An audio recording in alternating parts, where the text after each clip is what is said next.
Hello everyone, welcome to another lecture for the course Business Analytics using MS Excel, and today I'm going to use correlation and regression and would let you understand that how these two particular concepts actually work. So I'll be covering three topics here. One is correlation, other is regression, and third I'll be covering the quadratic regression. So let's start with the correlation. So what is correlation first of all? And this is the data set which I'll be using. Again, I'll provide you the link and you can download this Excel file right from that particular link for practice. So this is the data set which I have. I have a data set of cars and that's a data set of 205 cars, I guess. So you've got their wheelbase length, car ID, car length, length of the entire car and width of the car, height of the car, the weight, engine size, bore ratio, stroke compression ratio, and then you've got horsepower, and then you have a peak RPM, then city mileage per gallon, highway mileage per gallon, and the price of the car. So if you see this entire data set, it is pretty much visible that I want to know that whether the price of the car is dependent of any of these variables. So that will be solved and that will be modeled through a linear regression, linear multiple regression rather, that how the price is actually, how these particular variables are contributing to the price, or actually what could be, how could we estimate the price of car if we know all these particular values right here. So let us understand the concept of correlation before moving into the regression. So correlation is actually strength of measurement of relationship and numerical measurement of relationship rather. So it doesn't establishes a relationship logically, but it actually tells you that if logically you have established a relationship. So you might think that wheelbase is directly related to car length, and these two variables are strongly correlated. So in that particular case, if you run the correlation, Carl Pearson's correlation coefficient, that will tell you that how strongly they are related. So mathematically, how strongly they are related to each other. So I'll be using let's say a straightaway function from data tab, data ribbon. There is data analysis tab, and in that there is a straightaway function for correlation right here. You can see that that's right here for the correlation. Otherwise, you can use a simple formula for correlation. So if you want to calculate, let's say, correlation between two variables, wheelbase and car length, then you can simply use the function correlation, and then you can select wheelbase separated by a comma and secondary of car length and hit enter. All right, it didn't give me any value, and the logic is very simple because I have to select the data set. Uh, okay, use the wrong function. Sorry. So correlation between car wheelbase and car length, and hit enter, and it says me 0.8745. So it is 0.87 high positive correlation. That means high positive correlation simply means the direction of movement of togetherness is same. That means if the wheelbase keeps on increasing, the car length keeps on increasing. So, and if this would have been a negative value, then it could have been moving in opposite direction. So that's one way to calculate. If you want to calculate correlation of two variables, then you can simply type it like that. Now I'm going to go and tell you a little better way to calculate the correlation. So I'm going to go to data ribbon, data analysis, and then I'm going to select correlation from here and okay, input range. So this time I want to take wheelbase, car length, car width, car height, let's say four variables, car weight also. So let me enter the engine size. So these many variables I have selected. I have used my control shift right arrow and down arrow. And I'm going to put it on new worksheet. Labels in first row because I have headings in mentioned in first particular row, and I click OK, and immediately pops up a multiple correlation table. Now it's a very interesting table, in fact, if you see, and let me reduce the decimal sizes to 2, right? And here also I'm going to reduce decimal sizes to 2, let's say, and again. So everything seems to be positively correlated, right? and again, let's say, and I'm going to reduce it to.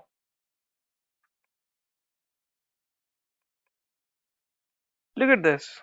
Wheelbase has the highest correlation with car length.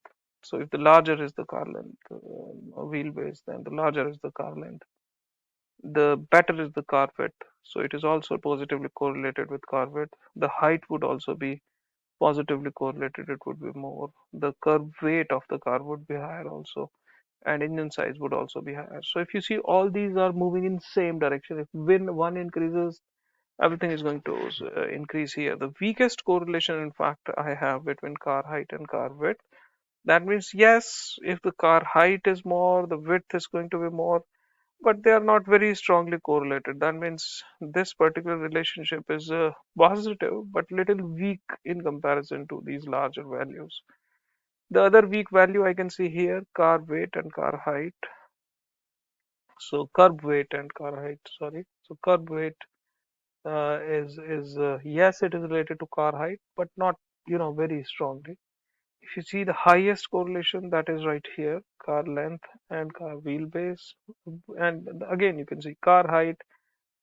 It has more or less nothing to do with engine size. That means, yes, it has it is a positive correlation. That means something you can say that higher is the engine size and more is the height of the car, but it is not a very significant correlation. Now, interestingly, you can calculate the coefficient of determination between these two variables. And in order to do that, what I'll do is I'll do it simply this way. Just take a look at this. I just copied it, pasted this particular data set here. And what I'm going to do is I am going to remove all these values right here. And I simply type equal to this value, and I am going to square it and hit Control Enter. Now, and then I'm going to convert this entire table into percentage. This table is actually the table of coefficient of determinations. Coefficients of determination. I'm sorry, I've written it absolutely wrong. Coefficients of determination. So what it does, so let's keep these cells blank. Let me just remove it once again. That doesn't make much sense because I have a lower triangular matrix here. So let me just get rid of this. And you can see that 76% is the coefficient of variation between wheelbase and car length. 76% coefficient of determination simply says that 76% variation in car length is caused by wheelbase or other way around. So same way, the car width, if I talk about 63% of variation in car width is caused by wheelbase or other way around, and so on. You can understand. So as I told you that car height and engine size, there is almost 0% variation is caused in car height by engine size or other way around. So coefficient of determination tells you the percentage of variation caused by one variable in another. So that is about correlation, as we spoke a bit. Sign in front of correlation tells you the direction. That means if the things are moving in one direction or another. And the number, the magnitude 0.87, 0.80 tells you the strength of relationship. Here is the value, and stronger is the correlation. I'm going to give you certain basics of correlation pretty much. The value of correlation remains between -1 and +1. So that is first basic. So -1 means -1 means the perfect negative correlation, and +1 means, yes, you're right, perfect positive. Okay, positive correlation. Zero means the variables uh, are not mathematically related or statistically related. You can say that. And So that's a little input about correlation, and square of correlation means the coefficient of determination. And one more point is the sign, that means plus or minus represents the movement of togetherness. Okay, uh, togetherness. I don't know whether I spelled it correct or not. Uh, a negative sign means that the variables are moving in opposite direction. That means if one increases, that decreases, while the positive sign means that the variables are moving in same direction. That means if one increases, other will also increase. If one decreases, other will also decrease. There are some notes of correlation which I have written. You can just note them down, and that's how the things are. So let us move to the regression now. So what I'm going to do is I'm going to check the regression. That means I've developed a model where I'll try to find out whether price, how I can estimate the price depending on all these particular variables right here.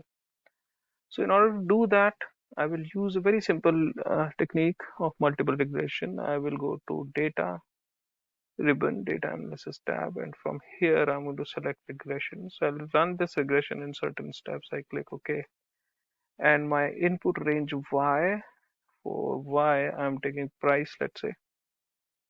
So the price completely I have taken. That's it. And then it gives me a range X. So rather than considering all variables, I'm just going to keep the problem a little short, and I'm taking it up to the. Okay, let me do it a little bit better, right? So what I'm going to do is I'm going to take some significance. So mileage is also one of the important things. Let me reduce the variables, otherwise it will become a very lengthy video. And I reduced certain variables right here. Sounds good to me now. So let me now go ahead to data analysis, regression, input range Y is my price. That's it.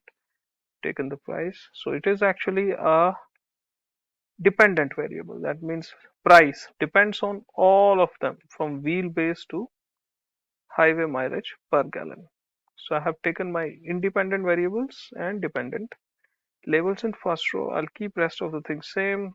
I'll not click check on residuals. I'll explain it later. Okay, is it running? Yes. Oh, sorry. I pasted the output on this particular sheet itself. Fair enough. Not a problem. Let's understand the entire output. I'll make it a little better. So what I'll do is I'll reduce the decimal places first of all. So let me just get rid of, make it a little better. And here also, looks good to me now. And here as well.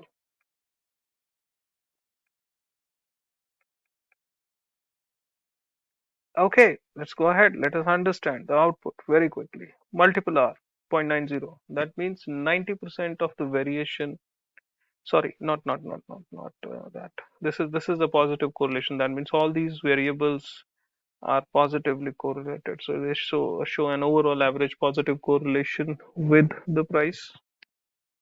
R square, 0.81. And if I convert it into percentage, that's how it is going to be. So this shows that 81% variation in the price is collectively caused by these variables, not necessarily equally distributed. What do I mean by that is there are 1, 2, 3, 4, 5, 6, 7, 8 variables.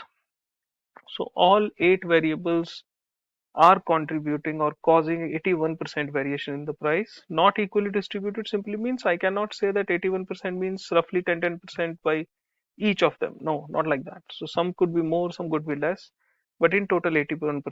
Adjusted R square, that means if you remove the outliers and adjust certain values. So that is adjusted R square. In multiple regression, we generally take care of multiple R square. In fact, this matters more to adjusted R square. So that matters more to me, but it's more or less same. Standard error and observations, there are 205 observations. I have already shown you how to calculate standard error in my previous video, so you can check it from there. ANOVA table, that tells you that how significant the model is. So this particular value, I have to check it, the significant f, in comparison to my alpha value, and alpha here is 0.05. And if you see this is pretty less, that means yes. So what is the null hypothesis here? The null hypothesis is that model is not significant. So I reject this null hypothesis. That means yes, the model is significant because the p-value is less than the alpha value. And so the ANOVA model, actually ANOVA output tells me whether the model is significant or not. So sometimes even the model is not significant, people try to study it. Now comes the main regression coefficient table. All these are the coefficients of different variables which are called beta coefficients. So you can call them beta coefficients. And standard error, again, you can refer to the previous video. I'm not going to speak much about it. T-stat, and I'm going to care about p-value. Anything which is above 0.05, that is non-significant. So this is zero point 0.8, above 0.05, non-significant. I'll keep on marking it red. Above 0.05, non-significant. So again, non-significant. Above 0.05, the p-value, that means it is non-significant. All right, and above 0.05, that means again this is not significant. I will not touch the intercept here. So if you see wheelbase, car length, car height, and highway mileage per gallon are non-significant variables of this particular model. So I'll run the regression again by removing these particular variables. So what I'm going to remove first is the wheelbase. I'll delete it. Then comes car length. So I'm going to remove the car length. Then the third red is car height. I'm going to remove the car height here. And the next variable has a highway mileage per gallon. So I'm going to remove this also. Alright, I have removed the non-significant variables. What I'm going to do is I'm going to run the regression once again. So I'm going to go to the data analysis, and regression seems okay. Right, let's see what it is. So what is my dependent variable? Once again, price. And what are my independent variables now? Car width, curb weight, engine size, and city mileage per gallon. Okay, this time I'm going to place it onto new worksheet and click OK. Okay, here we go once again. We got the values. I will make it a little better. Okay. Okay. Up to 2 points seems good. Not much difference in multiple R square and adjusted R square. You can see that. Still 81, 80%. The model is still significant, and our output, you can see that. Right. It is still significant. So model is worth studying. I'm good. R square, adjusted R square is 80%. Seems good to me. All of them are significant. Still, there is one variable, curve weight. Now it becomes non-significant because the 0.20, the p-value, which is above my 0.05 level of significance, right? And rest of them are below 0.05. All of them are significant. So what I'll do is I'll remove the curve weight also. Delete. Sounds good. I run the regression once again.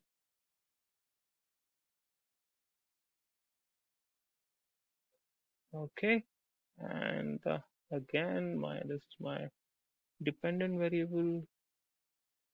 All these three are my independent variables, rest of the things. Okay, I click OK and OK. And I think that's my final regression model. Seems, yes, all p-values are pretty much significant.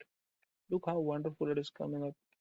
And in fact, if I see, this is the regression model in which all the variables are significant. And I'll convert it to numbers so I can see it very, very clearly. Yeah, sounds good to me. Again, there is not a big change in r square or multiple r square. So, sometimes if adjusted r square is not changing significantly, you can still keep non-significant contributions. So it covers it all. Everything is significant. These are beta coefficients. I have already explained to you. These are beta coefficients. And if you see out of these three, the highest value of beta coefficient is 757. So car width is highly impacting the car price. The second highest value is negative 173 city mileage per gallon. That is impacting. So I'm not caring about sign here, but it is having a really high impact, second highest impact. And third is the engine size is having the highest impact on car price. So how do I write this equation? You can see that right from here. So I have three variables here: car width, engine size, and city mileage per gallon. So I'm going to copy them here. Okay. So and here I'm going to keep the price of car. So let me model it and put it into models. So look at this, how I'm going to model the car price here. So my regression equation is going to be, so how do I write my regression equation? Again, I'll let you understand through text how my multiple regression equation looks like. It looks like y, which is dependent variable, is equal to beta 0 plus beta 1 times x1 plus beta 2 times x2 and so on. So that's how my multiple regression actually looks like. So I'm going to do the exactly same way here.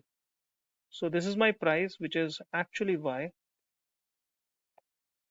and this is my beta 0. So this is beta 0, this is beta 1, this is beta 2, this is beta 3. So there are three variables. So I'm going to type it is equal to beta 0. Beta 0 is this intercept, right? Plus beta 1, which is right here, times x1. X1 is going to be car width, which is going to come here, plus beta 2, which is right here, times engine size, which I'm going to put right here, plus beta 3, which is right here, times my city mileage per gallon. So that's my complete regression equation. I have translated it. Let me simulate it. If the car width is, let's say car width is let me check exactly what the average is going on in car width. So car width is somewhere around in 70s, 80s, 136, 17, right? So 70 is the car width, let's say, and the engine size, if I see, is somewhere around let's say 130, and the city mileage per gallon is somewhere around, let's say, 23, and that is the estimated car price. That is the estimated car price.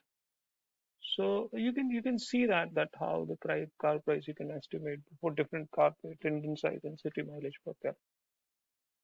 So that is a really quick way to understand the multiple regression here. So that's about the multiple regression so far, how you can model it and how you can actually develop a predicting equation here, and how you can go ahead and keep on putting different values here and keep on getting. Sometimes you also involve non-significant variables as well, and that can work out. The last part of this entire sheet is quadratic regression, which I'll be discussing in next lecture. Thank you very much. Thank you.